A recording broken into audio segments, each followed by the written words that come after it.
नमस्कार. विश्व शांती दर्शन मध्ये सर्वांचं मनापासून स्वागत. योद्धा संन्यासी, युवा संन्यासी स्वामी विवेकानंद विज्ञान निष्ठेबरोबरच अध्यात्माची वाटचाल करणारे, योगाबरोबरच खेळांनाही महत्त्व देणारे, वेदांताचे मर्मज्ञ असण्याबरोबरच दीन दुःख जाणणारे स्वामी विवेकानंद. आजच्या या भागात जाणून घेणार आहोत स्वामी विवेकानंदांच्या विचारांविषयी, त्यांच्या प्रवासाविषयी. स्वामी विवेकानंदांचं विचार चिंतन, त्यांना दैवत मानणारे विश्वधर्मी डॉक्टर विश्वनाथ कराड यांच्या ध्येयभूमीत, ध्यासभूमीत आपण हे जाणून घेतो आहोत. ज्ञान, समन्वय, सहवेदना, सहिष्णुता या सगळ्यातून पुढे जेव्हा जाऊ त्यावेळेला विवेकानंदांचा एखादा अंश आपल्याला सापडला असं आपल्याला म्हणता येईल. युवा दिनाच्या निमित्ताने आणि युवकांसाठी आपण विवेकानंदांविषयी बोलतो आहोत. तर जर विवेकानंद युवकांना अनुसरायचे असतील तर सुरुवात कुठपासून करावी आणि ही वाटचाल कशी असावी? अशी एका विशिष्ट पद्धतीने सुरुवात करावी असं म्हणावंसं वाटत नाही, पण उघड्या डोळ्यांनी समाजात हिंडावं हा पहिला भाग जो स्वामीजींनी केला. परिक्रमा केल्यापासून कुठल्याही गोष्टीवरती भाष्य करण्यापूर्वी त्या गोष्टीचं सखोल वाचन, स्वतःला पडलेल्या प्रश्नांची उत्तरं त्याच्यात आपल्याला मिळतायत का याचा विचार, आणि त्यानंतरच माणसाने तोंड उघडावं. स्वामीजी उत्तम वक्ता बनले त्याचं कारण महाविद्यालयीन काळात सुरेंद्रनाथ बॅनर्जी नावाच्या माणसांनी त्यांना पहिल्यांदा एक प्रमुख पाहुणे आलेले असताना त्यांचा परिचय करण्यासाठी उभं केलं होतं. तिथनं त्याची सुरुवात आहे. आणि त्याविषयी स्वामीजींनी लिहून ठेवलंय की काय अवस्था होती माझी, व मला कशा पद्धतीने सुरेंद्रनाथ बॅनर्जींकडनं मार्गदर्शन मिळालं महाविद्यालयामध्ये असताना, मग नंतर इतर लोक कशी भेटत गेली आणि मग मी इतरांचं ऐकत गेलो. दुर्दैवानं झालंय असं की हल्ली आपली ऐकायची सवय गेली आहे, विशेषतः युवकांची. आपण पटकन कुठल्या तरी गोष्टीवरती भाष्य करायला उद्युक्त होतो, परत तेच व्हॉट्सअप विद्यापीठामुळे. माझं असं मत आहे, ऐकायची सवय लावाल तर तुम्हाला चांगलं बोलायची सवय लावाल. तर चांगलं ऐकायची सवय लावणं, उत्तम वाचनाची सवय लावणं, कुठल्याही गुगल विकिपीडियावरती न जाता पुस्तकामधनं जे लिखित स्वरूपात उत्तम शुद्ध ज्ञान आहे ते वाचून मिळवणं आणि मग त्याचा वापर कर्मयोगात करणं हा महत्वाचा भाग असं म्हणावं असं वाटतं. कार्यक्रमाच्या या अंतिम टप्प्याकडे येताना भारत आणि भारतातला युवा याच्याविषयीच्या स्वामी विवेकानंदांच्या अपेक्षा काय होत्या? अगदी खरं सांगायचं तर स्वातंत्र्य हा विषय घेऊन मगाशी मी म्हटलं तसं काही स्वामीजींनी काम केलं नाही, पण त्यांचं असं म्हणणं होतं की कुणीही स्थापक नसलेला आणि तरीही व्यापक विचार असणारा असा जो हिंदू धर्म आहे, तो हिंदू धर्म आचरणात आणण्यासाठी युवकांनी काम केलं पाहिजे. आणि सांगितलं तर आज आश्चर्य वाटेल, बहुतेक लोक, अगदी कराड सर सुद्धा त्यांच्या व्याख्याविषयी सांगतात की बाबा मला देवासमोर, मूर्तीसमोर ध्यानमग्न बसलेल्या तरुणापेक्षा फुटबॉलच्या मैदानावरती पळणारी 100 मुलं दिलीत की ज्यांचे मसल अत्यंत स्ट्रॉंग आहेत, ज्यांची मनं अत्यंत कणखर आहेत आणि ज्यांची बुद्धी अत्यंत तेज आहे, तर मी हा देश बदलवू शकेन असं स्वामीजी म्हणायचे. तर त्याचं एकमेव कारण असं आहे, लहानपणी स्वामीजींचं सगळ्यात आवडतं दैवत होतं रामभक्त हनुमान. आणि त्याविषयीचा एक सुंदर किस्सा त्यांच्या आईनी लिहून ठेवलेला आहे, देवींनी. त्यांनी असं म्हणलंय की लहानपणी बिलेला चांगले संस्कार व्हावेत म्हणून आमच्या जवळ एक हनुमानाचं मंदिर होतं. तिथं हनुमान जन्माच्या निमित्ताने कीर्तन प्रवचन असायची. तर मी शाळेतनं आल्यावर बिलेला तिथे पाठवायचं की बिले जा, आणि बिलेलाही आवडायचं गोष्टी ऐकायला. पण म्हणे असं लक्षात आलं एक दिवस त्याला पाठवलेलं असताना 1 वर्षी की बिले संपलं तरी प्रवचन येत नाही, 2-2.5 तासांनी येतो आणि अत्यंत असा दुर्मुखलेला चेहरा, पडलेली नजर. आईने विचारावं, काय झालं बिले, कोणी रागवलं का, मारलं का, तुला काही लागलं का, भूक लागली का, तू का असा आहेस? काही नाही, एवढंच म्हणायचं आणि बसून राहायचा. नंतर नंतर तिच्या लक्षात आलं तो खूप उशिराने अंधार पडल्यावरती येतोय.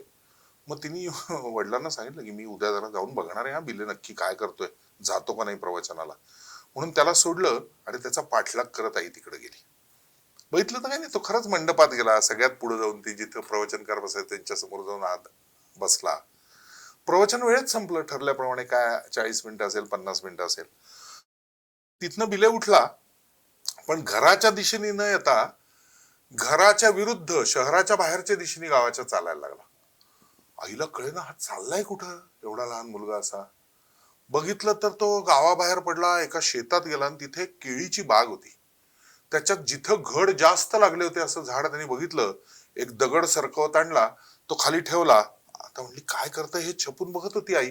तर काय नाही, त्या दगडावर बसून राहिला, इकडं बघ तिकडं बघ, कोणाची तरी वाट बघितल्यासारखं. बराच वेळ झाला, अंधार पडला, तेव्हा निराशेने उठला, असे पाय झटकतो लहान मुलगा तसा झटकला आणि हळूहळू हळूहळू चालत घरी आला.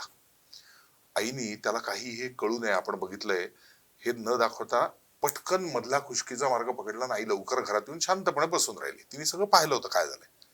पुन्हा नेहमीप्रमाणे बिले तोंड पाडून आलेला. आईने विचारलं, बिले काय झालं आज सांग बरं मला. गेले 4 दिवस बघतेय, रोज तू चेहरा पाडून येतोयस, इतक्या उशिराने येतोयस अंधार पडल्यावरती, काय होतंय काय नक्की मला सांग. आज तू मला सांगितलं नाहीस ना तर मी अन्न ग्रहण करणार नाही. हा आईचा अगदी परवलीचा हे असतो ना.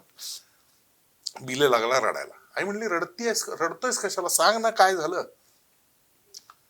तर तो म्हणला, आई पहिल्या दिवशी प्रवचनात त्या कीर्तनकारांनी असं सांगितलं, प्रवचन करणाऱ्या बुवांनी, की हनुमान हा सप्त चिरंजीवांपैकी एक आहे, म्हणजे तो आजही जिवंत आहे.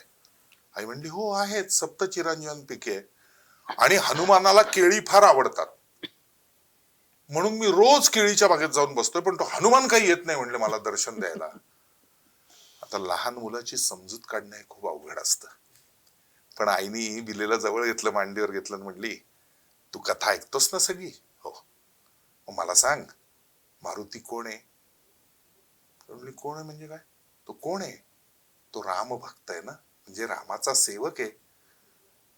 तर बिले म्हणला, हो तो रामाचा सेवक आहे, म्हणजे रामाने एखादं काम सांगितलं तर आधी त्याला ते काम करायला पाहिजे का. नाही मी नाही काम करत, मला केळी खायची आहेत म्हणून तो जाईल. बिलेला पटलं, म्हणला बरोबर आहे. म्हणे त्याला रामाने काम सांगितलं असेल, ते सोडून तो केळी खायला येईल का तुला भेटावं म्हणून. आपण एक काम करावं, आपण आपलं विहित कार्य करत राहावं, त्यासाठी दुसरीकडे जाऊ नये.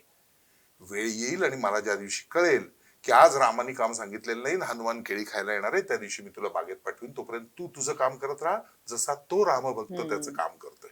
आणि हे स्वामीजींना लहानपणापासून या पद्धतीने बिंबवलं गेलं होतं. त्यामुळे त्या हनुमानाचं प्रचंड शरीर महाकाय, त्याची ती सगळी अशी स्नायूंनी अतिशय भरदार दिसणारी शरीरयष्टी, हे त्यांचं भयंकर आकर्षण होतं. स्वामीजी काही कधी तसले नव्हते.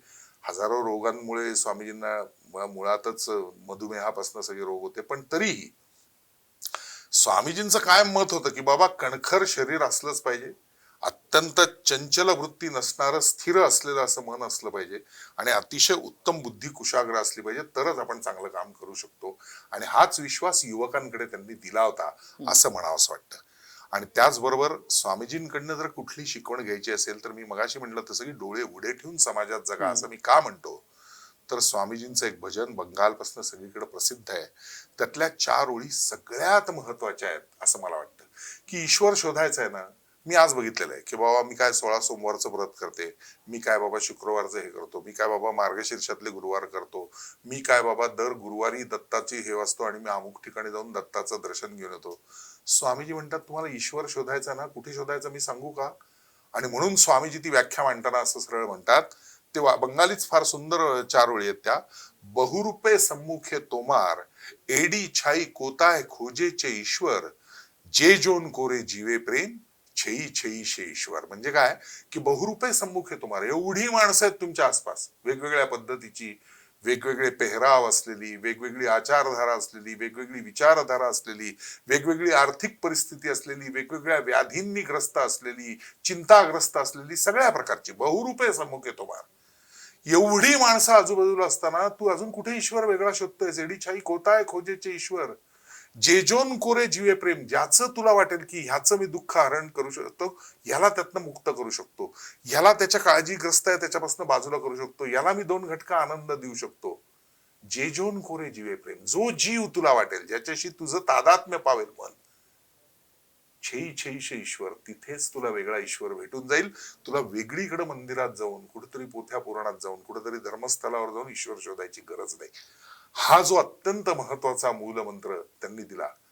आपल्या धर्माची पताका दिसण्यासाठी मंदिरं मठ यांची स्थापना झालेली आहे, ती आपली स्थानं आहेत, हे बरोबरच आहे. पण त्या स्थानांवरनं फक्त प्रेरणा घ्यावी आणि कर्म मात्र समाजामध्ये करावं तर ईश्वर भेटतो, हे जे स्वामीजींनी सांगितलेलं तत्व आहे तेच युवकांनी आजच्या काळात अनुसरलं पाहिजे असं मनापासून मला वाटतं. विवेकानंदांचं व्यक्तिमत्व, त्यांच्या जीवनाचं सार आणि आता तुम्ही म्हणालात तसे मूल मंत्र, हे तुम्ही खूप सोप्या पद्धतीने आज इथे आम्हाला सांगितलेत. तुमचे खूप मनापासून आभार. धन्यवाद. नमस्कार.